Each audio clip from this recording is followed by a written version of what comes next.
सरकारी योजना यांची सांगड घातली होती आणि तेच धोरण आम्ही आता देवेंद्रजींच्या नेतृत्वाखाली टीम म्हणून पुढे नेणार आहोत आणि आदरणीय प्रधानमंत्री मोदीजींचं जे विकसित भारत 2047 ची संकल्पना आहे त्याला त्यामध्ये हा अर्थसंकल्प आमचा मोठा योगदान देणारा ठरेल.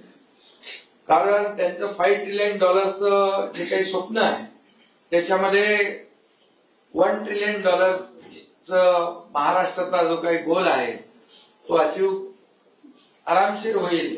कारण नीती आयोगाने एकदा एका बैठकीत म्हटलं की मुंबई MMR मध्ये फक्त $1.1 ट्रिलियन काय म्हणताय 1.5 ट्रिलियन पोटेन्शियल आहे मुंबई आणि मुंबई MMR मध्ये. रेस्ट ऑफ महाराष्ट्र वेगळा आहे.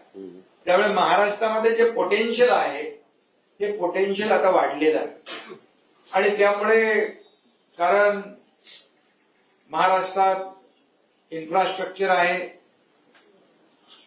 कनेक्टिव्हिटी आहे, स्किल मॅनपॉवर आहे, चांगलं वातावरण आहे, इंडस्ट्रीला पोषक आणि म्हणून इंडस्ट्री फ्रेंडली स्टेट हे महाराष्ट्र झालंय. सांगण्याचं तात्पर्य एवढं, जेव्हा मी मुख्यमंत्री होतो त्यावेळी दावोसला 2दा गेलो. जवळपास 7.5 लाख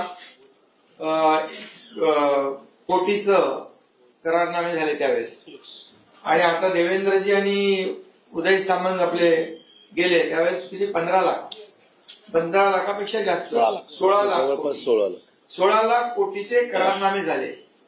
म्हणजे पूर्वीसारखं फक्त करारनामेवालं काम नाहीये, हे ऍक्च्युअल काम करणारं सरकार आहे.